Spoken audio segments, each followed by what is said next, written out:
Hey, what's up, folks? Welcome back to On Texas. Welcome to our Wednesday night live stream. I'm Lifetime Longhorn Rod Babers, joined by the estimable Jerry Hamilton, but also who notoriously known as CJ Vogel, but I think now it's an appearance from Connor Stallions himself. Hey, you guys seen my documentary on Netflix yet?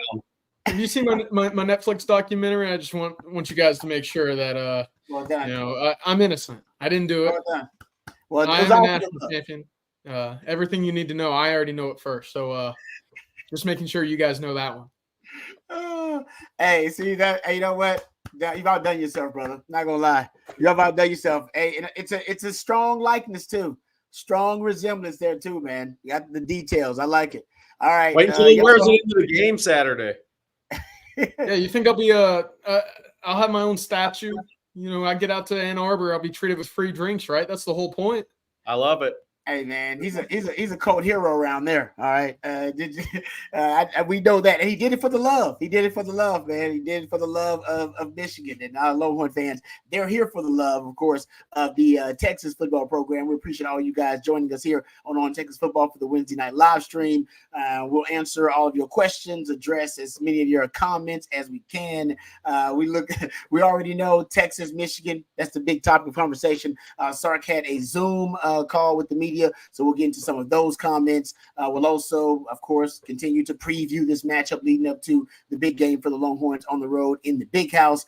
Jerry is on the road as well. So Jerry's on the road. So he's got some recruiting nuggets for the people out there. So we'll give some details about what Jerry is. And Jerry's always trying to get eyes. All right, he's got to get eyes on these guys. So we'll give you some details about that. And also we can dive into any other topics you guys deem noteworthy for us to get into. Actually, Sark he's making the media rounds a little bit. He's been on some different shows.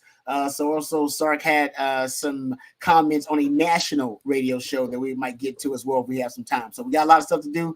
We don't have a ton of time to do it, so let's get right to it.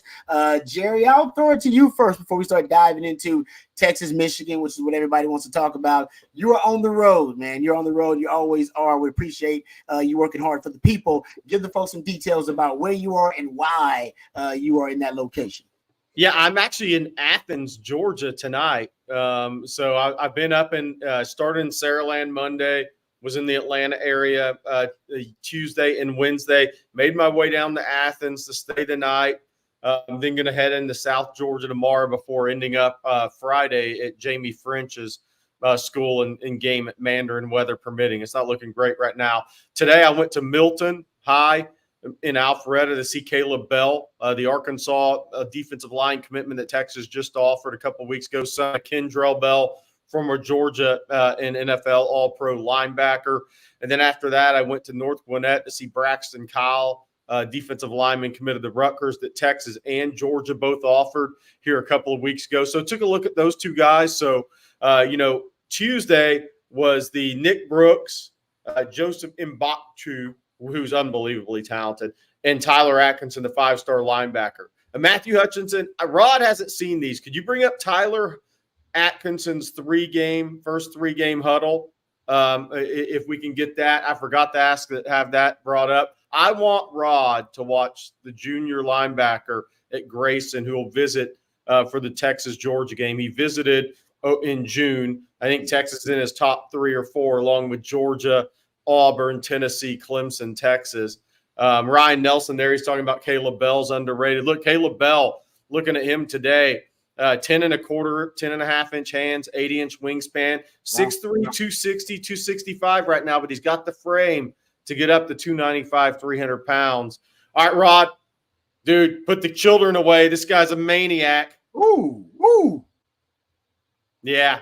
Wow. Yeah. Oh, this is one of the top junior linebackers in American players, period. He's ranked in the top 20-ish prospects in the country in the junior class. Rod, this dude is elite closing speed, and he is very angry when he gets there. He can play. He plays like he's just pissed off, honestly. Yeah. Pardon my French, folks, but man, he really does. He is like a heat-seeking missile out there. Look at him close. Once he acquires a target, it's done. He closes that cushion really fast. That's amazing. Look at that. Wow. And he's big, he's long too. How tall is he? He's 6'2", about 210 right now as a junior in high school. Man. Yeah. Okay. So he will visit for the Texas-Georgia game on October 19th. Again, top 5. Look at CJ scouting right now. LA Chargers, I think. But again, top 5: Georgia, Auburn, Texas, Tennessee, and Clemson. I believe are his top 5 right now. I think Texas could be in the final 3 of this. We'll see. Can you pull them away from Georgia? I don't know. We'll see. Auburn's got a lot of connections at Grayson, but then Joseph Mbaktu is a stud too. Defensive lineman. I'm sure Matthew can pull. I put some stuff on Instagram of him this morning on my Instagram, and he is big time too. So I got a chance to see a lot of top guys in this Atlanta area. Texas is recruiting. Tomorrow, I'm going to head south, see a couple more again before going to Florida to see Jamie French on Friday. Nice. All right. Appreciate that, Jerry. Yeah, and watch out for my man CJ. Look at him. He's up to no good, man. He's always up to no good. The man. He's up to something shady. Shady dealings going on. All right. Thank you, Jerry, for the recruiting update. Before we get into the questions here, DeMo says not the charges. Before we get to the questions, let's thank our sponsor, one of our sponsors, Andy Ludicky and his team. If you're looking to diversify, you may be someone like me that has their hands in multiple businesses. Well, Andy can help you diversify by finding you businesses that will fit your time allotment and your financial goals. You can call him or email him to learn more about what he does. He does a great job because if you're stuck in the corporate rat race with 2 weeks PTO and no control over your money or your financial destiny, you can make your schedule or you can be your own boss as well. Call Andy. He will take you through a process to help you find a business that will fit your skill sets and your financial goals. Franchise ownership isn't for everyone, but if you have a desire to take control of your destiny, call Andy today or email him at andy@myperfectfranchise.net or give him a call at 404-973-9901. That's andy@myperfectfranchise.net. All right, so let's get to a couple of the questions here. How about this one from Patrick Roberts to start off things? He said I'd like to hear everyone's breakout player on offense and defense for the game. For me, I'd like to see Nyblack get a few intermediate catches and Derek Williams with a few key tackles. All right. CJ Connor Stallions, Vogel, I'll throw it to you first, brother. Give me a breakout player on offense and defense in this Michigan matchup. Well, according to my game notes that I've already been able to pick up from this upcoming weekends on Saturday, right? I know Texas is going to utilize Amari Nyblack a little bit more, right? Texas only had that one catch for 8 yards for Nyblack in the opener. Listen, this is exactly what he's built for in this game against Michigan, right? To use his speed to create separation, to have a vertical threat down the field against teams that like to stack the box, like the Michigan Wolverines. They like to keep that physicality in the front 7. You can add him into a 12 personnel look and have the same kind of speed on the field as you would with the 3 wide look with wide receivers. I think Amari Nyblack's a safe pick as someone who kind of comes in and makes his presence felt. I actually have the game plan right now. That's going to be a part of it. So we're prepping for Amari Nyblack right now to be a big part of the Texas offense. That's for sure. Who you got, Rod? I think you're muted, Rod.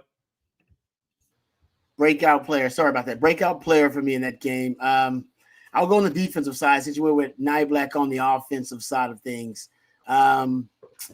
Give me, it's hard to say that. I'll go with one of the safeties here.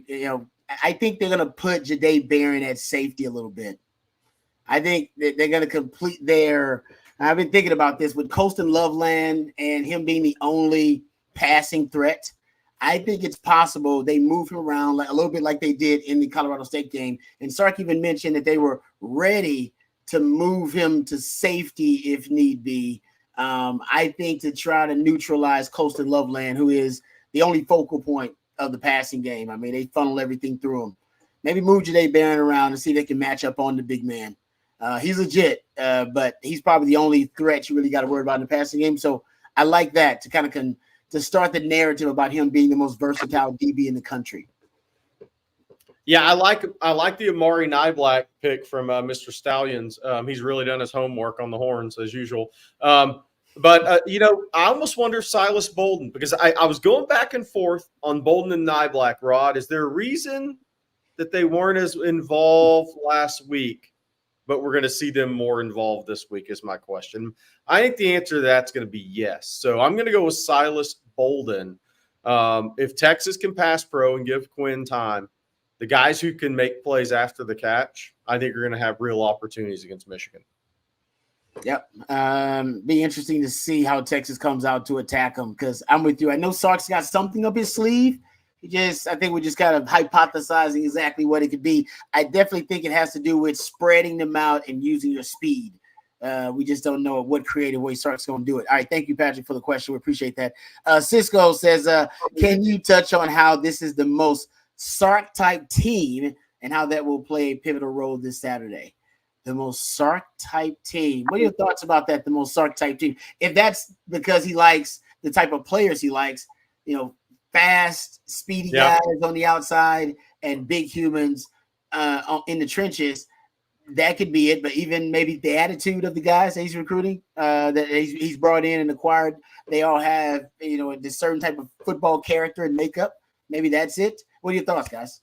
Yeah, I think offensively it's the speed and where the playmaking can come from. And it's at all three levels. It's the tight ends, it's the wide receivers, and it's your running backs, obviously. Even dealing with some of those injuries, Texas did not have that level of explosivity as deep as they've had under Sarkisian. He's made that known. He's like, yeah, we can go 7 deep at wide receiver. We got 3 tight ends that caught a pass. We feel really good about the running backs that have been on the field already this season, right? And you saw that, right? Jaden Blue targeted several times. Trey Wisner, a direct screen to get him the ball in space. Jarrett Gibson running the ball outside, inside, through the tackles and into the end zone. There's versatility everywhere. So there's no limitations right now, at least through 1 week that I've seen on tape, right, with Texas and its offense and where they can go schematically. And I think right now when you go up against a team like Michigan that provides some more of that front 7 physicality and maybe they don't necessarily have that secondary in place at the moment, you're going to find ways, if you're Steve Sarkisian, to hunt matchups, to get guys vertically downfield, to chip on, those big time edge rushers, as well as some of those, interior dogs in the middle. If Quinn Ewers is protected, there's going to be all sorts of opportunities for an Amari Niblack, a Silas Bolden, Isaiah Bond to find ways down the field to be open, to create that, much more difficult approach to defend the Longhorns that we've seen already. And hey, if you think, having watched a little bit of that Michigan game, as I have several times now, obviously, they did not open up the playbook. But if you go back and you watch a little bit of that Texas game either, there's a lot of vanilla. There's a lot of saving in which you've seen Sarkisian play more exotic looks, have more exotic personnels. The play calling going to look a little bit different when he's got on the road against a top 10 team. That's for sure. The defending champs, by the way, ring me here. Hey, by the way, hey, Rod, by the way, I think living rent-free in UT has a great point here. The Michigan bully ball mentality will definitely let us know what kind of team we have this year. Rod, what are your thoughts on that? Because I think that's a really good point. We've kind of talked about it all summer. We're going to see where Texas is at in terms of preparedness for the SEC schedule based on the Michigan game. Yeah, both sides, right? Both lines of scrimmage, offensively and defensively. And, offensively, we'll see if Texas can run the ball against that Michigan front. They can run the ball against anybody. And if you can stifle the Michigan run game, which is their identity, and Harbaugh is no longer there, but Harbaugh built it in his own image, right? That's Harbaugh ball. That's bully ball. They want to run downhill. There was even a story today. I don't know if you guys saw it. And it's such a Jim Harbaugh story that with the Chargers, he has an offensive lineman listed on his depth chart as a fullback. One of his offensive linemen. 300. Yeah, he's got him listed. He's a backup offensive lineman, but he's listed as their starting fullback because that's hardball ball, right? He wants to. He's a fist with a mouth, as he's been described, and that's pretty much the offensive mentality. And they want to punch you in the mouth. They want to turn it into a fist fight. If you're Texas, you want to avoid that. But if you can win a fist fight or hold your own in that kind of fight, that kind of old school football in the phone booth mentality that that Michigan, that's what they're pretty much they specialize in. If Texas can do that with Michigan, they can do that with anybody in the country, Georgia and anybody else in the SEC. They're not as talented as they were last year, of course, but still that brand of football, being able to be versatile enough to shut down Colorado State's air raid attack, and then the very next week line up against one of the best bully ball brands of football in the country, and say you shut that running game down. Then the theme to me of the defense is we take away your strength. And I think that's what I'm looking for this week. Can they take away the strength of Michigan? And if they can do that, then I'm looking at, maybe that's how Johnny Nansen, the collaboration between Johnny Nansen and PK is going to work from now on. We just take away your strength. So I can't wait. That's why I love the way Texas started the season. Game 1 and game 2, both were really good tests for Texas. And I think, honestly, Texas is up to the task. Can they run the ball consistently against Michigan? That I'm not sure about. I'm not sure about that. I do think they can stifle, neutralize the Michigan running attack. I'm not sure if we're going to go up there and have our way with their defensive front. I think you pass to open up the run, and once they respect that, as CJ mentioned, some of the spread concepts, with this empty formation, I think they should break out the 10 personnel package, the red package, turn it into a track meet, make them respect your weapons.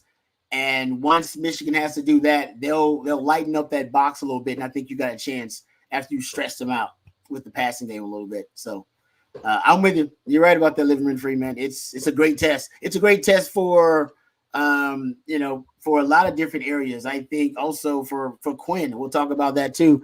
I heard Mel Kiper talk about it. We'll get into the Mel Kiper quote. He was on it was Sports Center earlier today. They talked about how this is a big game in terms of scouts. A lot of scouts are going to be there, but what the scouts want to see from Quinn. And going up against the defense, a lot of NFL players with an NFL defensive coordinator, I think that's going to be big in terms of Quinn's maturity, which I think we've already seen a little bit of it just in the first game. All right, before we get back to the questions here, let's thank another one of our fantastic sponsors. Let's thank our good friends over at the Home Field Apparel, because Home Field Apparel, once again, we appreciate their support and their sponsorship of our live stream here. Home Field Apparel, focused on creating officially licensed apparel with vintage college designs. They have a wide range of available colleges in their universe, if you will. They have can't miss kickoff campaign, folks. That's right, with football boxes, coaches jackets, bomber jackets. The highlight of the campaign is their Home Field Football box, folks. It contains 3 never-before-seen items unavailable anywhere. You can't get them anywhere else other than Home Field Apparel. Also, the Platinum Box VIPs will receive additional exclusive items. New hat or ruler for Platinum VIPs only. A 2024 Platinum Pass guaranteeing 20% off and early access. No more missing out on Home Fields, because things are sold out. Things sell out quickly at Home Field Apparel. But now you can get all the latest and some of the items that are unavailable anywhere else other than Home Field Apparel. So it's you can go check it out for yourself at homefieldapparel.com. Use the code Texas24. Use the code Texas24 for 15% off. The convenience of online shopping has never been better. Check out their vintage designs at homefieldapparel.com. And remember to use that code Texas24 for 15% off. All right. Thank you, Home Field Apparel, for supporting our live stream tonight and being part of the On Texas football family. Getting back to the questions here. Speaking of living rent free, we just hit a comment from, and he got another one here in the questions. He says, Wink Martindale blitz most 40% against Fresno State. O-line needs to be ready. I'm not sure about the blitz rate. CJ, I know you might be on top of it. You always are about the stats. Connor. Always on it about the stats there. But yes, there's no doubt. Wink Martindale is probably known at the college and the pro level as the blitz happiest, one of the blitz happiest defensive coordinators in football. and that is his signature. That is what he's known for. So yes, he's gonna find a way to apply pressure to Quinn. And on those, I don't know, 15 snaps or whatever, where they apply pressure, is Texas getting rid of the football quickly, and which essentially makes the pressure moot, insulates the pass protection a little bit, because in the game versus Colorado State, I believe Quinn's time to throw was 2.17 seconds, somewhere around there. But Sark never tested the deep part of the field. Sark's going to want to go deep on Michigan. In all of his big games, Sark always wants to utilize that third layer of the passing game. And if he wants to go deep, you got to hold on to the ball a little bit longer. And when Martindale has a pressure package or a blitz dialed up, then when Sark's also testing the defense deep, how does Quinn handle that pressure? And I think, honestly, those 15 snaps, guys, that could potentially determine the game right there in a nutshell. Because if Quinn handles that pressure well, I think Texas rolls. If Quinn doesn't handle that pressure well, and I don't know if he handled it well versus Colorado State, because he was only under pressure twice, and those were his two worst plays, then Texas could be in for a tough game down the stretch in the fourth quarter.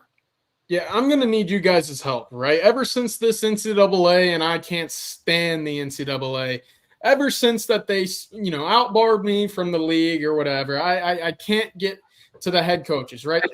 But they implemented this helmet communication. How am I supposed to know now, before the snap, that the tight end's going to chip on the edge? How do I know that the running back's going to make a cross? You have a green dot on the back of your hat. You have a green dot on the back of your cap.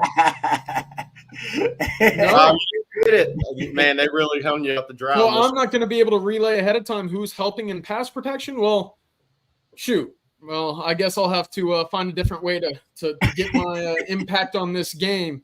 But I do know that Texas will be able to find ways to create opportunities for Quinn to move throughout the pocket, right? We saw it a few times during Colorado State. It's not been a big part of Quinn's game rolling out. I thought Fresno State actually did a really impressive job on their 7-play, 75-yard touchdown drive. They rolled out 3 different times, almost back to back to hit comeback routes down the sideline. Now, Quinn's not the mobile guy that'll, run out to from one hash to the other to make a sideline throw like that. But they do have that kind of half halo, kind of orbit offensive line protection, where you see a Hayden Connor or a DJ Campbell shooting across after a play action to protect the backside of the offensive line. You're going to see more of that. You're going to see Quinn kind of a half roll, if you will, kind of just being able to move the pocket away from the pressure right on the interior. That's what I know. Now, I wish I knew when that would happen on the game, right? I would give Wink a call and give him that kind of little, whatever the little hand sign is, and make sure that he knows what I know. But I don't know when that will happen as a result of this helmet communication. However, that is something that Texas has done in the past. They showed a little bit of it against Colorado State in the opener. It will help in terms of getting pass protection for those longer routes to establish. We saw it, obviously, with that little wide twist rod where Matthew Golden fakes the crosser across the field and he comes back. And what ends up being kind of a flood concept for their wide receivers there. It went for 38 yards. Sarkisian and Ewers hit that time and time again in 2023. Already 1-for-1 on that play this year. I expect to see it or some sort of variation of that play once again. Also, the Mills route concept that I think hit twice against Alabama. What's Mills route? Well, that's where you're 2 receivers to either side. One of them runs a post on the outside. The other runs a dig or a stop or something to kind of keep that cover 4 safety at bay to allow for that opening over the middle of the field. I bet you see something like that again. If you go back to the Alabama game a year ago, Xavier Worthy and A.D. Mitchell hit some sort of post concept for those touchdowns. I bet you see them testing that Michigan secondary with protection pretty often. Yeah, I agree on the Mills route. I do think Sark is going to move the pocket a little bit in this game too, depending on if they block Josiah Stewart early. If they're handling the pass rush well, then I'm not sure. But if they start to have some issues with the pass rush early, I think you're going to see Sark move the pocket a little bit. Yeah, I like that idea. Yeah, Quinn's better. He's better throwing the ball in the move than people actually give him credit for. I believe I've seen him. He's actually pretty accurate throwing the ball on the move a little bit. And that half roll that Connor's talking about there, he's He's pretty good there. We've seen that a little bit from Sark. All right. Thank you for the question there, living rent free. Jeff, he wants to know, do we need Quinn to manage the game or take over the game? What's everyone's thoughts there, Jeff? I think I call it capability. I think you need him to put the cape on. And that means like Superman. That's my capability. Put the cape on and, make those eye-popping wow plays.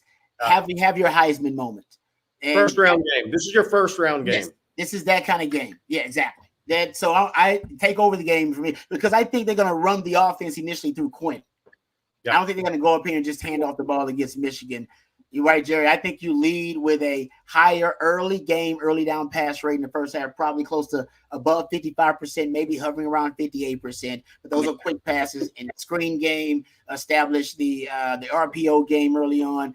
And then if Sark, while he's troubleshooting, if he likes what he's seeing in the script, he might try to test that secondary pretty early. He might, if he likes what he sees. But this is a big game for Quinn. You got an NFL defensive coordinator. All right, and Wink Martindale, who is well respected among every NFL mind out there. And you got 5, 6 NFL players on that defense. 2 of them are literally going to be the first or the top drafted at their position, Will Johnson and Mason Graham. You brought up Josiah Stewart. He's a beast as well. So they got 3 NFL players we know of on that defensive line alone. Big game for Quinn. I agree with that. And I think he could – this is a game where he could – right now, he's considered the 3rd quarterback in that class. I think this is a game where he could potentially leapfrog a guy or 2 if he has one of those games. Look, Carson Beck was strong against Clemson, right? I mean, Clemson still got good defensive front players. Now, Georgia's offensive line is phenomenal. But this is the game. I mean, this is twofold. This is the game you play like a first rounder. This is also I know fans don't like it as much anymore, but Heisman matters to players and coaches and programs. So it goes 2 in the same on this. Quinn needs to have one of those games where he looks like a future first round pick, and he also looks like a guy that's going to be contending and be in New York because those 2 things are going to go hand in hand with Quinn. I think that the key there is, Rod, were you at all surprised the way Colorado State played Texas last week? Meaning they didn't give up outside leverage early or have to look and give up any deep attempts down the sidelines, which is where that's not Quinn. That's where Quinn is less effective. Throwing the ball deep down the middle, he's fine. But were you surprised? He had so many clean looks in the intermediate game. Were you surprised how Colorado State played Quinn? Because I don't think Michigan will play it that way. I think their game plan, it reflected. Remember, because the game was close. I think that run really threw Colorado State off. That run right at the end of the first half, was it like 6 minutes left, whatever it was, and they score. They get the Jadae Barron pick. They score another touchdown. Then they 3 and out. They get the Silas Bowden punt return, score another touchdown. Game's over. And so I think they thought, hey man, we're keeping this thing close. All we got to do is break through at one point. We just make a play. So everything was conservative. That was one of the most conservative game plans I think I've ever seen any opponent have against Texas. Hell, Rice wasn't that damn conservative. Like that, right? I mean, Rice took more chances than Colorado State did in that game. Wyoming, we've seen teams come in here, severely outmatched, and the talent gap be a Grand Canyon-sized gap, but not come in there and be as conservative.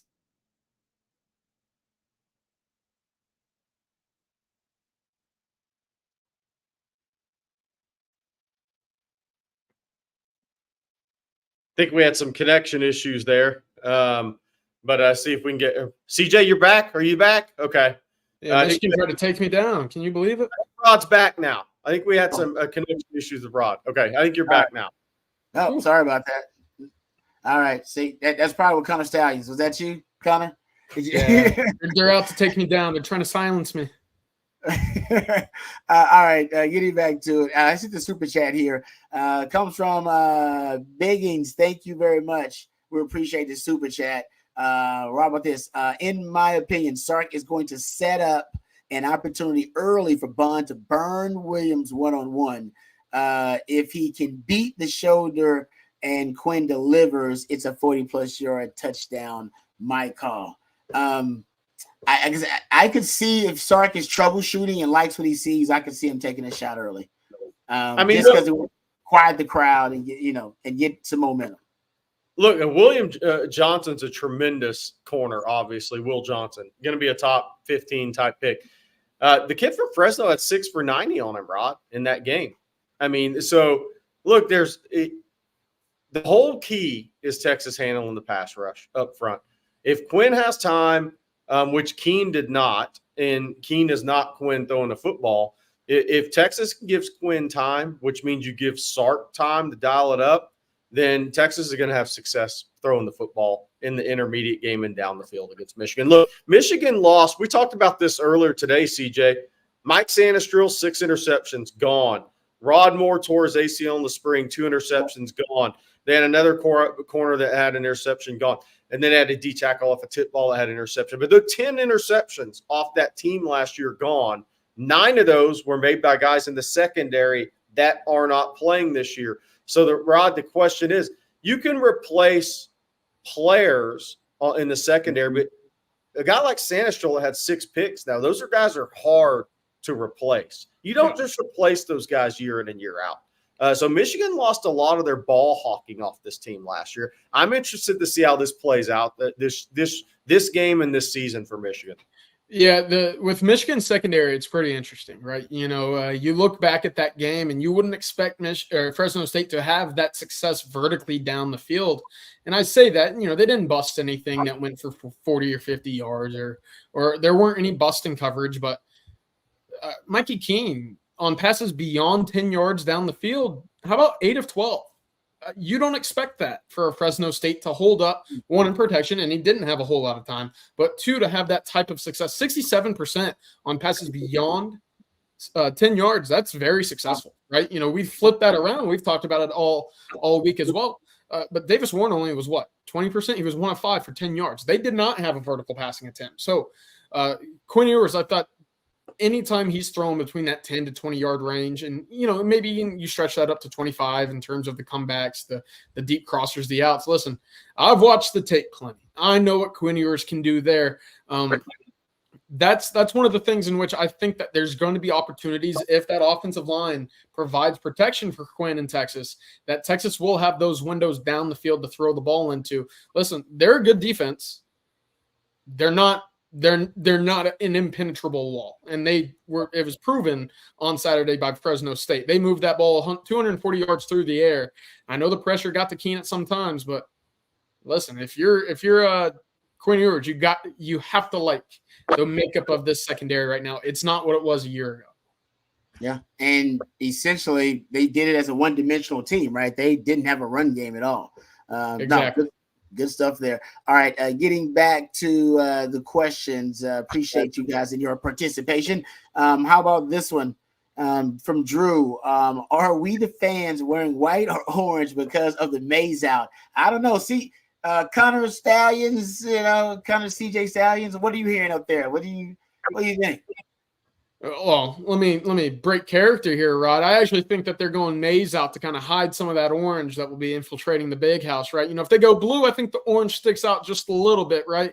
I know that me and my maroon right now, we're kind of blending in or sticking out on that blue as well. So that yellow makes it easier for me to sit inside as well. Maybe I'll go with the heavy gold here with the maroon print for my colors whenever I pull up.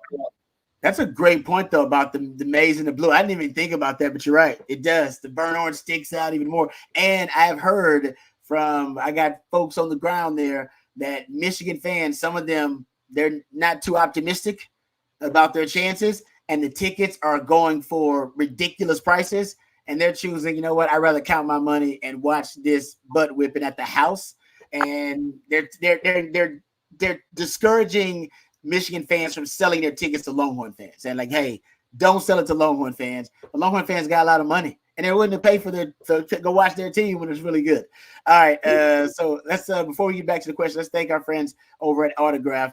This segment, of course, brought to you by our friends over at Autograph, the Autograph app, the app that curates the best contents, tickets, and gear to help you fan to your full potential. Being a fan is a full-time job, ladies and gentlemen, so Autograph does the heavy lifting for you. From tickets for big matchups to breaking news, the Autograph app has curated content for fans of all things Texas, all the podcasts, articles, and game predictions you could ever want, including the On Texas Football Crew. The new replay feature lets you get the day's news without the noise for when you need it and when you want it to start your day. Use the code On Texas to start to download the app for free on Google Play or the Apple App Store today. Just use the code On Texas to download it for free on Google Play or the Apple App Store today.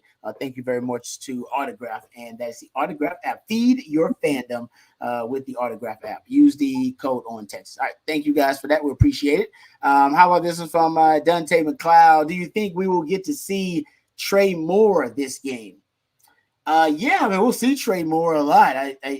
I feel still. I mean, I know that against a power run game, maybe it's not ideal. I still think he's in the mix. I don't know if you'll see the NASCAR package or a lot of sub packages, but I still think they believe that he can, still be a contributor even when you're going up against a power run game. What do you think, Jerry? You think that situationally, because of the matchup, that Trey Moore is a guy that will see less playing time? I don't know about less. I think he's a solid football player. He's got a plan. He understands leverage. My whole thing, though, Rod, is for these guys as pass rushers to have a chance to be effective. I really believe this game for Texas defensively is first down run defense.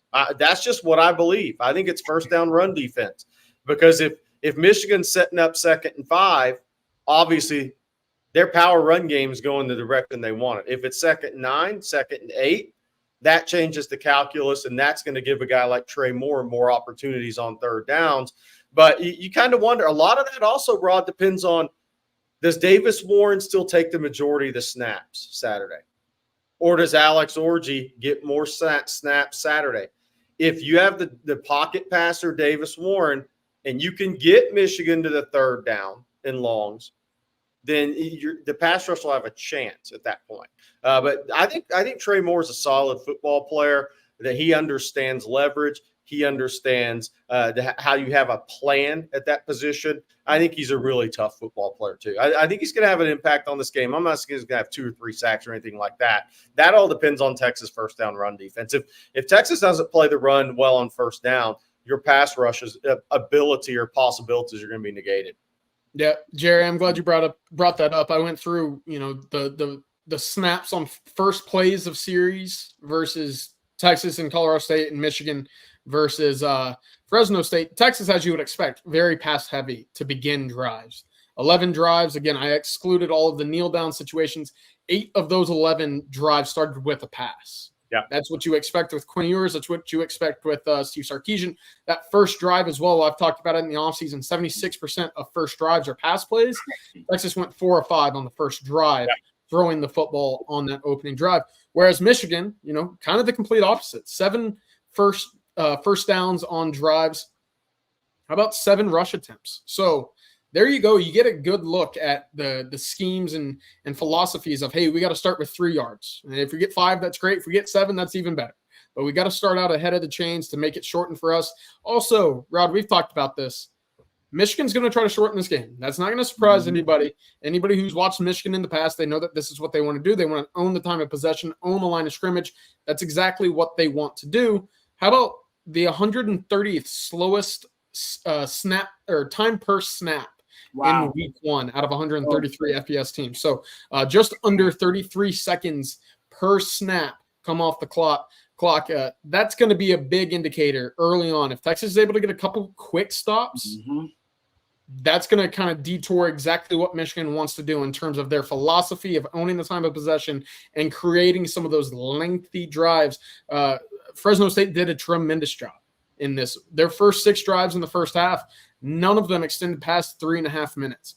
Now, Michigan, towards the end of the clock, what they do, they went about 50 yards. It was only, I believe, their only drive of the entire game in which their offense accumulated 50 total yards on a single drive. They went for 7. So Texas cannot allow those 7 to 8 to 9 minute drives if they want to play their style of football. That's for sure. That's a great stat. Yeah, they just want to milk the clock. In limiting possessions, it does work well against a Sark blueprint and a Sark team because and I think we've seen this the last 3 years with Sark. His teams are built on runs. There will be a Sark run in the game. We just don't know when it is. Sometimes it's early, sometimes it's late, sometimes it's right in the middle of the game. We just witnessed it versus Colorado State. End of the second quarter, it was close, and then boom, the run happened.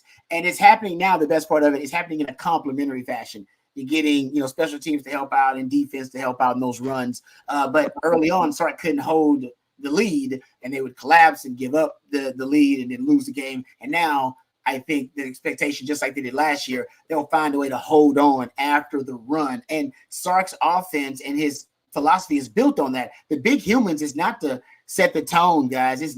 That's not your intro if you're a Sark. The big humans is for the fourth quarter to lean on opponents when they're tired and when their depth is, obviously been tested. And that's what he wants to do. Ideally, he wants every game to work out like that Alabama game. And it was a run in Alabama game. Remember, it was started by the Jaren Thompson pick. So ultimately, with those, that's what limiting possessions, though. That's what it would disrupt. Like you don't get your margin for error shrinks, and then it limits the opportunities for the Sark run. That at one point again, if you can limit that or withstand that run, you got a chance of beating Texas. And that's what Washington did a good job of, limiting possessions against Texas. I think one of the most interesting things, and obviously you could say this about any game, but when your teams are contrast in styles, I think if anybody gets up 2 scores in this game, it drastically changes the opponent. Like if Texas got up 10 on Michigan, that changes what they do. Absolutely. A lot. If Michigan gets up 10 on Texas now, that's an issue because then they're really going to squeeze the clock, and then you start to feel pressure on every offensive possession, knowing it's a lower possession game. So I'm not necessarily saying if somebody jumps out 7-0, that doesn't change it. If anybody gets up 10, 2 scores in this game, that changes this game completely because of how both teams play, and it's such a contrast in styles. It's going to be fascinating to watch. Yeah, that one other thing I want to add to that is if Texas gets up 2, 3 scores as they have in the past, how do they then start to manage the clock in their own right? Do they continue to lean on that run game? Is there a run game? Is it more some of those quick directional snaps or screens or bubbles or whatever, as we call them, Rod, those extended layups? Anytime you see Klay Thompson wide open in a corner, it's an extended layup because it just comes to that naturally. Sometimes to Quinn, those screens, those instant bubbles or whatever to get the ball in the receiver's hands, it's an extended layup. How does Texas manage the clock if they go up early? Do they continue to keep the foot on the gas? Do they try to shorten the game in their own right because they know that the passing game for Michigan isn't up to par with what they're going to see at some point this year, or even to an extent of what Michigan had out on their own field a year ago? So if the more that you make Davis Warren throw, the better game plan it should work out for the Longhorns. Yep. He's not J.J. McCarthy. J.J. McCarthy proved that when he needed to make those plays in the passing game, he made them.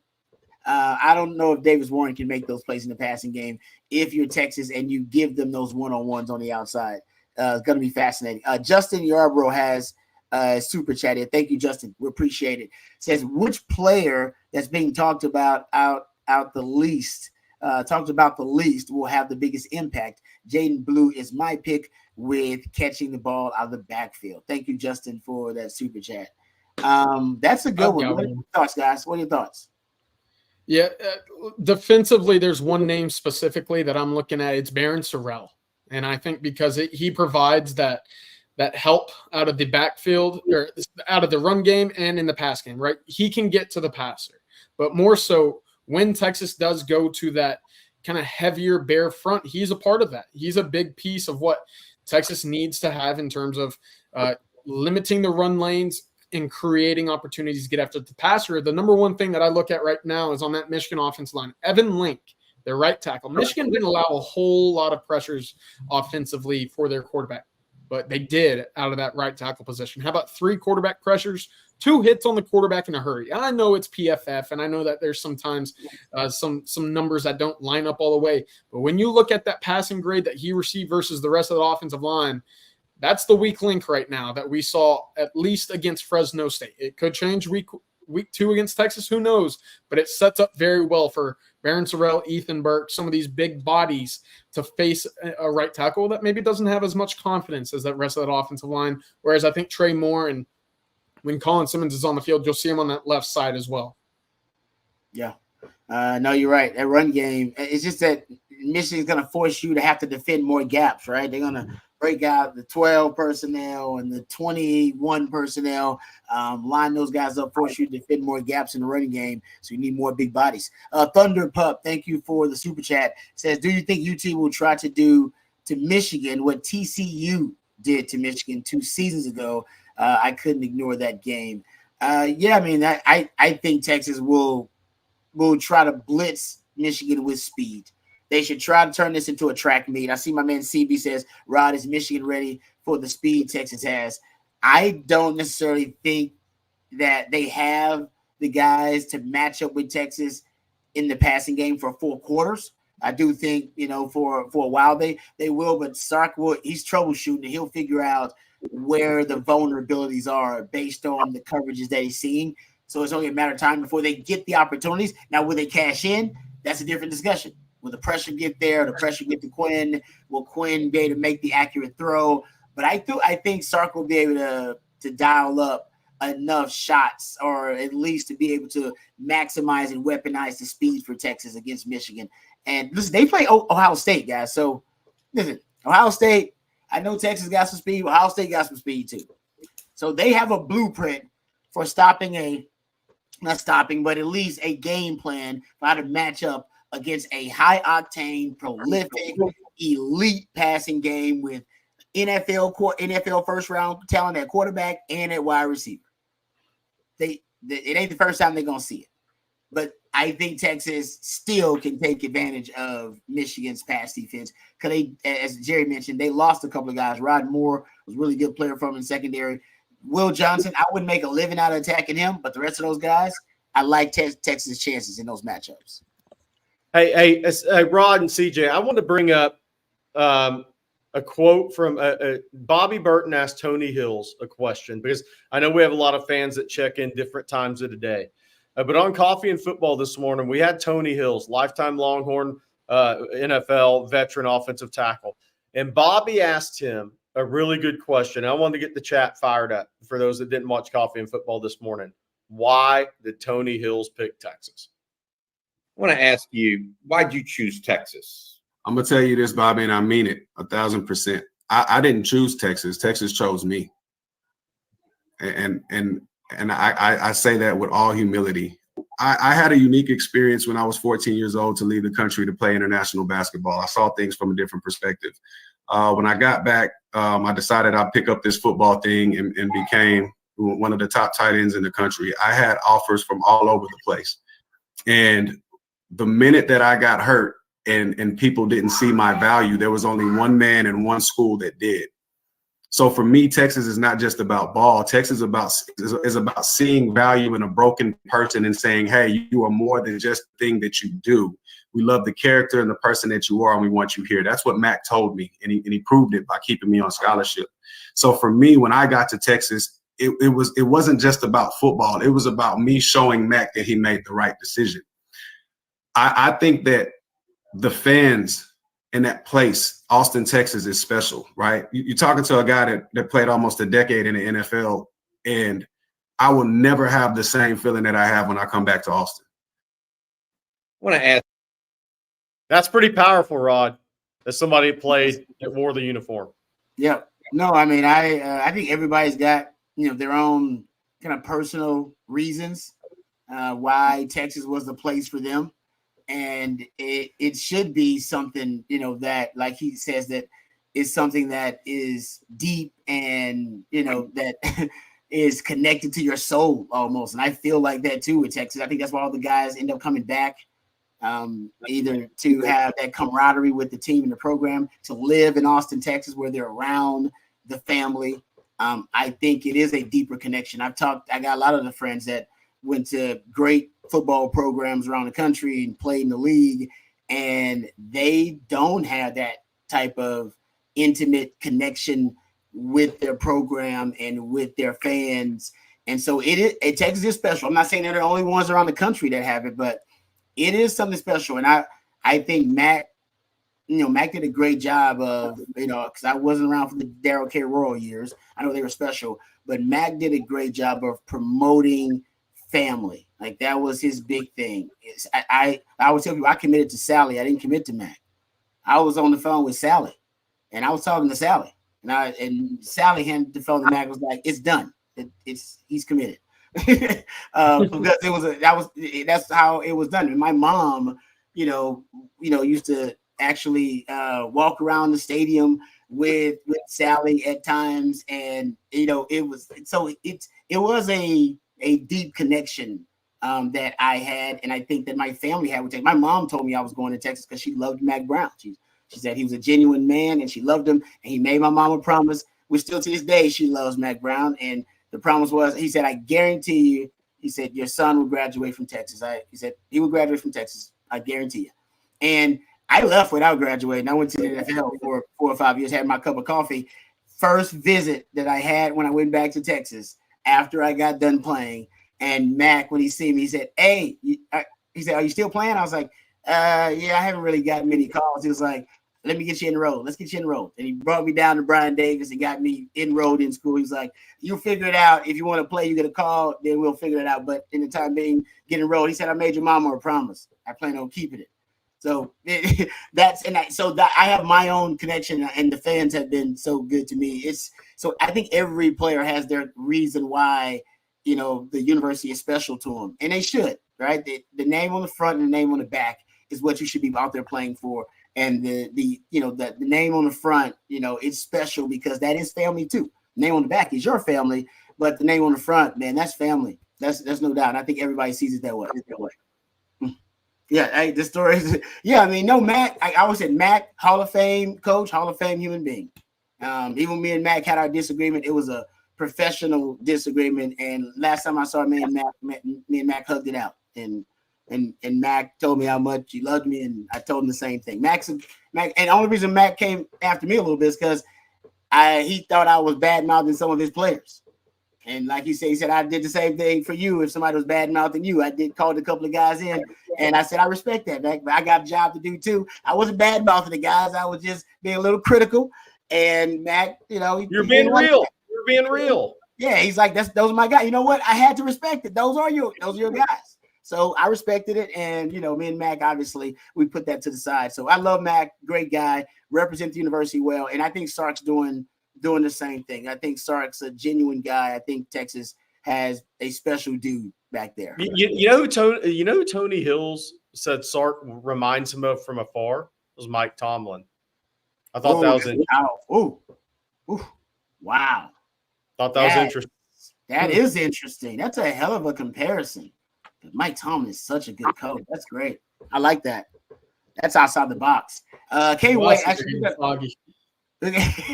By the way, we're gonna have T Hills on our post game with us this week. Yeah, that's awesome. B Rob can't do it. He's got some family obligations, so he's gonna join us for the post game. Y'all want to make sure y'all stick around for that. That's gonna be awesome. That's gonna be epic. Let's get back to it. Wayne with a super chat. Thank you very much, Wayne. We appreciate that. Wayne says Sadir Mitchell has an opportunity to make his mark in the middle. Could this be his coming out party? They do need big bodies. He is a big body. Big bodies that cannot be moved. What are your thoughts, Jerry? Could Sadir Mitchell contribute in that way? I'm undecided on that. I think a lot of that's gonna depend on Michigan's early success running the football. That's going to come down for me. Is if Michigan has success running the football early on Texas, then Texas will have a counter for that. And what's that counter going to be? Is Sadir going to be part of that counter? Now, if Texas starts out the game and they're winning up front, and I'm not saying you're going to win every time, but if you're winning enough up front and your fits are clean at the linebacker spot and you're slowing down that first down run in that second down run, I think they stay status quo with their game plan. But if Michigan starts to hit them a little bit, then it'll be interesting to see how they adapt, Rod, because they will have to adapt if Michigan has success. They may have to look at bigger body, more anchor guys in the run game. If they need to adapt, they should just call me, Jerry. Yeah, he's got the notes. He's got the notes. Bonefish68 says, to that point, what are your guys' thoughts on P? I think he means PK here, and Nansen running a bear front to mix things up. Seems like we have the perfect personnel to run it effectively. CJ, you brought this up earlier in the week, I believe. You brought up potentially a bear front that they could run. Nansen's got everything in his bag of tricks, guys. He's got it all. Last time in Arizona, CJ, I don't think there's a concept or a front he can run. I talked to Alex Okafor earlier this week, and he said he definitely saw more multiple looks in the front than he's seen in a long time. I'm assuming that's also a Nansen effect. But what are your thoughts? Bear front, maybe that's one of the adjustments Jerry was talking about if things aren't going right for you. Yeah, it should be something that you see more often. And, I like the question that Sark was asked today on the SEC teleconference is, have you seen a team like Michigan in the past? And he goes, probably not in the Big 12. But, PK and I both played Stanford under David Shaw and Harbaugh back in the day, right? Those were times in which you saw the physicality up front, some 12, some 13 personnels. There's some game plan history against this similar style of football. You're going to have to go back a few years, right? Obviously. But at some point, both of these guys have faced a similar style of football. It's probably worth going back to see how PK at Washington defended some of those David Shaw teams. But, I was encouraged to see the bear front tossed out there, right? You saw I believe it was Bill Norton in the middle, Vernon Broughton and Aaron Bryant. So maybe not the guys that you would expect fully, but they did showcase it. And maybe that's the switch that they come up with for week 2 is the personnel off of the grouping for that formation, right? You expect maybe an Alfred Collins or a bigger body, a Tiasavea, Jermaine Lelay. Who knows what the groupings might look like, but at the end of the day, Bill Norton is a pretty big body right over that nose as well. So Texas, I believe, ended up having Justice Finkley and Colin Simmons as the edges on that bear front. So again, I think you would like to see Ethan Burke or Barron Sorrell or some of those bigger run-stopping bodies capable of clogging lanes and getting into the backfield. So at the end of the day, they showcased it. I'm sure that that's just something that they're throw out there. Maybe it's a complete throwaway, and maybe that's just something they use for week 1, Rod. I'm sure that there were game plans and schemes that y'all threw out at some point to give an opponent a look for a few plays and then say, you know what, I got you guys. We're not using that at all. That's out of here. And here's a completely different look, maybe with a 6-down D-line. Who knows? But they at least showed a different look. And at some point, this Michigan offensive line is going to have to spend several periods this week game planning for that dime, game planning for the base, game planning for the bear. And if that's not something that they end up coming in and showing, well, then they just wasted, several periods throughout the week in practice to game plan for. But at the end of the day, there's a lot of versatility now with all those pieces on the defensive line. It's all up to Nansen and PK to figure out what's going to work against this Michigan run-heavy offense. Yeah, and so go ahead, Jerry. No, go ahead, Rod. I was just going to say, it may be you also that third linebacker you have, whoever that is, third or fourth linebacker, that's going to be big in this game. And we talk about breakout players. It may be that guy. Is that right? Sorry, Mo Blackwell. Yes, is that Mo Blackwell? That may be your breakout guy because if you're Michigan and you're trying to attack weaknesses, not saying that guy's a weakness. But instead of going at a guy like Anthony Hill and going at a David Benda, that may be somebody try to test in the run game. And I think Texas, you're going to play a lot of base, a lot of 40 personnel, which essentially is 4 DBs on the field. You're not going to see a ton of sub packages versus Michigan because of the power sets my man CJ just brought up. Okay, how about this from Ron? I got a question for you. Okay. But because we haven't talked about this before. Does Collins project as a 4-eye in the NFL to you? And I'm on a piggyback off that and say, I think we'll see him slide outside a little bit in this game, play a 5. I've said from the get-go that he should be playing multiple shades. I've said that from the get-go. He's got the athletic profile for it. He's got the size for it. Does he have the mentality for it? That's a different I think, question altogether. But I think I do think in the right system, and everybody now in the NFL, they have hybrid fronts now. Everybody has multiple fronts where, they're throwing 3 down, they're throwing 4 down, everybody's being creative. He's actually one of the guys I think a lot of multiple hybrid front defenses would covet, because I think he naturally can play multiple shades for you. So, the answer, I think, is does he project that, and that's the only thing he projects to? I don't think so, but I think he's a guy that can do that. Yeah.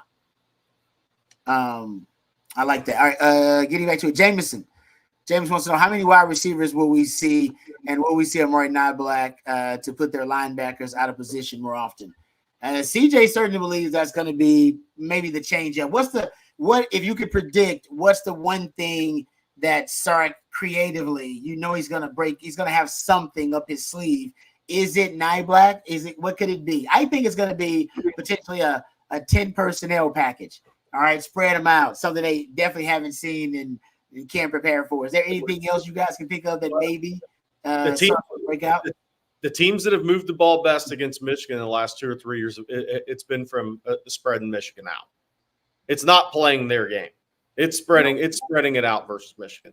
That's the teams that have had the most success offensively against the Wolverines. No doubt. Texas certainly has the guys to do that, right?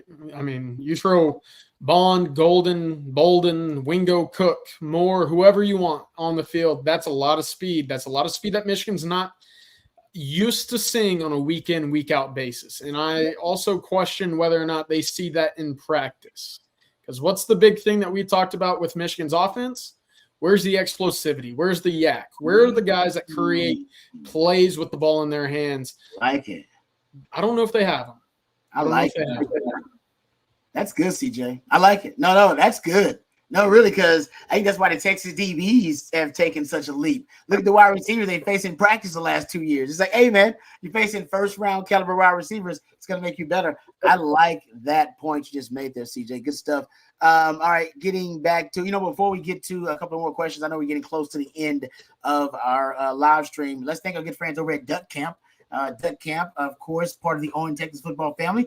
Duck Camp produces premium outdoor goods for the outdoor spirit in all of us. Duck Camp is dedicated to providing the best outdoor goods so you can outdoor good, whether you're an avid hunter or you prefer fishing, or you're like me and you just want to hang out around the campfire. You prefer the camaraderie of the campsite. It doesn't matter what you enjoy about the great outdoors. Our friends over at Duck Camp, they are the perfect apparel for you. So it doesn't matter, folks, if you like to fish or hunt. Trust my friends over at Duck Camp, they have the gear for you now. They have a new fall collection. It is great. I've already ordered 4 items for the new fall collection, expecting to get those in. Ordered 2 hats, ordered a couple of shirts. Check it out for yourself, duckcamp.com. Duck Camp is a brand that understands the culture of outdoor living and the good times and good friends that come along with living an outdoor lifestyle. That's duckcamp.com. Check it out for yourself, and we appreciate them sponsoring our Wednesday night live stream. Couple of more questions here, gentlemen, before we end things. How about this one? This one is from Zane wants to know from you, Jerry, what is the best recruiting news you heard today? Jerry is on the road. Maybe we should circle back. We started out the show with a update because Jerry's out there getting some eyes on some of these prospects. Jerry, what's the best recruiting news you heard today? Yeah, I think so. The last 2 days, both D linemen that I think are real targets for Texas right now in the state of Georgia, Joseph Mbakchu at Grayson and Caleb Bell at Milton, who I saw today and talked to today. They both plan to be at Texas either September 14th or the 21st. And Caleb Bell will probably go with his father, Kendrell Bell, obviously former Georgia and NFL Pro Bowl linebacker. So the good news is both those guys are looking to get on campus in September. So Texas is not only offering these guys, but these kids want to visit. They want to see what Texas has to offer. Neither one of these guys have been to the University of Texas as a recruit before. They haven't been to Austin. Like Caleb Bell's been in Texas before, but it wasn't to the University of Texas as a football recruit. Obviously, in Mbakchu, this is his first year playing football. So Texas is making headway with these guys. And I'm telling you, there's another one down there, Walter Mathis at Savannah Calvary Day, who I think is an absolute stud, who Texas has talked with multiple times, and a visit's not out of the realm of possibility here. So we're gonna be monitoring that. But Texas is about to have some guys from Georgia and the Southeast visit on the defensive front here in September and early October. That is good news. All right, thank you for the question there, Zane. How about this one? Ewell says, why are y'all so confident? I'm honestly asking. UT is still in the prove phase of program building, in my opinion. I will say this, Ewell, because I'm not going to I'll give it to the guys here to address your comment, but Vegas dramatically moved the line, or the bettors, all right, shifted the line, whatever. But the line went from Texas favored by 3.5 to favored by 7.5 on the road versus Michigan in the Big House after seeing the result in week 1. So it ain't just Texas fans that's confident. It seems like nationally everybody's pretty much on that burn orange bandwagon. What are your thoughts, guys? Are we overconfident? Is it rat poison? Is this rat poison right now? Is this what this is? Let's be real. Everybody's overconfident in week 1 and week 2 of college football season. A&M was too confident last week in their new offense. Florida was too confident against Miami, right? Clemson was too confident. Everybody's too confident right now. If you're not confident, then what are you even watching for? What are you even going to the games for? I mean, what do you care about chats for? Yeah, all these teams are confident. Texas is confident. Is Texas more confident than Michigan? I don't know. We're going to find out. I think Michigan should be confident too, because they've won 23 straight home games and they're on a 16-game win streak, and it's a different team. But let me tell you something. If you have good leadership in your locker room still, if your culture's not eroding already, you should be a confident team too, that you can win the football game against Texas. Just like Texas should be confident they can go to Michigan and win. They went to Alabama and won by double digits. The only people ever do that to Nick Saban. And then they followed up with a college football playoff. So look, and for the fan base, why is Texas fan base confident? Because they've seen 3 straight top 5 recruiting classes, and Texas is a blue blood in the portal, and the portal additions had 11 players drafted last year, brought in just another boatload of talent, and this is the fastest team Sark's had. Does this mean it's the best team he's had? That has to be proven out on the field. But Texas fans should be confident. I can tell you this. I don't think the Texas fan base is confident is the same level as the Texas team. They know it's a business trip, Rod. You made all these business trips before. You're not looking at the line saying, "Oh yeah, Michigan, they got this. I hope they're ready for this." You don't think like that. You're confident you can go win the football game, but you're not sitting there saying 7.5. We're going to win by 20. That's not the way this goes. But the Texas fan base should be confident. You have 3 straight top 5 recruiting class. You have a 3rd-year starting quarterback. You have a veteran offensive line. You have a coaching staff that stayed together. All the additions Sark has made in the last 2 or 3 years on the staff have just made this staff better and recruiting better. And look, the guys that transferred in, Isaiah Bond and Nyblack were on a playoff team too, and they left Alabama. I mean, so you have a combination of guys that came in from really good programs already, just like A.D. Mitchell did 2 years ago, and helped elevate that Texas team. And he came with 2 national title rings. But then you also have guys from the portal that come in, no different than Josiah Stewart coming in from Coastal Carolina 2 years ago, when everybody said he was too small, he couldn't play at the Michigan, this big-time level, and he's proven he can. That's what Silas Bolden, that's what Trey Moore, that's what those guys are at Texas to prove. So I think the fan base should be confident. But I want to say in this by saying everybody's confident until you get your butt kicked. It's the way it's supposed to be early in the season. And then they call me.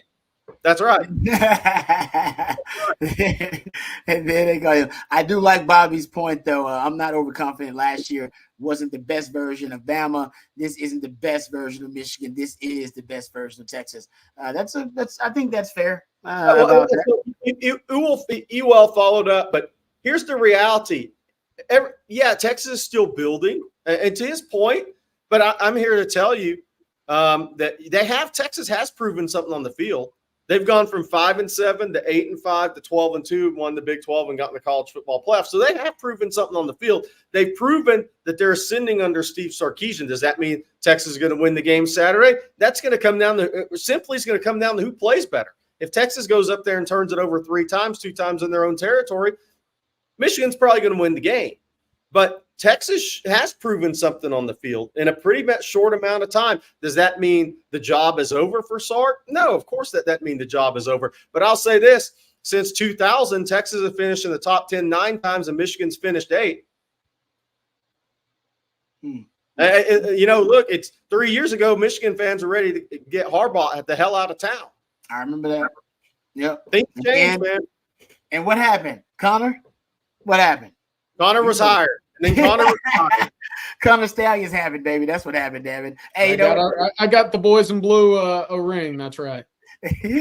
All right, let's thank our friend Andy Ludicky one more time before we get done with the live stream. We'll take like one more question, but our friend Andy Ludicky, right now, folks, if you are looking to diversify, you may be someone like me that has their hands in multiple businesses. Well, Andy can help you diversify by finding you businesses that will fit your time allotment and your financial goals. If you're stuck in the corporate rat race with 2 weeks PTO and no control over the money you can make or your schedule in general, call Andy today. He will take you through a process to help you find a business that will fit your skill sets and your financial goals. Franchise ownership isn't for everyone, but if you have a desire to take control of your financial destiny, call Andy today or email him at andy@myperfectfranchise.net. That's andy@myperfectfranchise.net, or give him a call 404-973-9901. So thank you very much to Andy Ludicky for sponsoring our Wednesday night live stream here. How about this one? We can kind of end it on this note. Salty Q says, how cold would it need to get for weather to become a factor? I heard it's going to be like 50 or 60 degrees up there. Isn't that advantageous somehow to Texas, who's been training and working out in triple digits? I don't know why I feel like that'll help Texas, because that means it's not a factor at all. But to play in 50 and 60 degrees rather than playing in 95 and up, got to be pretty damn sweet. I don't know. I don't think it's going to be, cold enough to be an issue, right? Of course, these guys are going to be on the field probably an hour and a half, getting the blood flowing, getting sweat worked up. But the minute that ball is kicked off, that's just great football weather. I don't think it's going to favor one team or the other. I do think at some point that temperature could help Texas in the long run, I guess, maybe. But hey, Michigan, it's not like it's 60 degrees all year round in Michigan either. So I don't think it'll be that big of a factor. Now, if it is rainy and cold, that's when I think it would favor Michigan. Any type of precipitation greatly favors the Michigan Wolverines in this game. Yep, slow field would help Michigan. No doubt about that. All right. Thank you guys for all of the questions. We appreciate all your participation. Tomorrow, you got coffee and football early on. You don't want to miss that. They always do good stuff on coffee and football. We'll also have the winning drive starting around 3 o'clock, from like 3 to around 4:15. CJ Vogel, myself, and Coach Bob Shipley. So you want to tune in for that as well. And of course, stay tuned into ontexasfootball.com and On Texas Football for all of your Longhorn news. Connor, when you officially will have boots on the ground in Michigan, when's that happening? Oh man, I got a long Thursday night, so I'm driving over to Hobby in Houston. My flight leaves at, I think, 5 in the morning. I'll be in boots on the ground over in Detroit around 9:45. I'll be on campus around 10:30, depending. I don't know how far Detroit is from Ann Arbor, but probably around 10:30 or 11. So we'll be out there patrolling the grounds, scouting, as they do, as I do. Nice. I like that. All right, man, safe travels, brother. We appreciate the work you're doing, no doubt. All right, Jerry, any last words for the people before we end the live stream? Anything you got for the folks?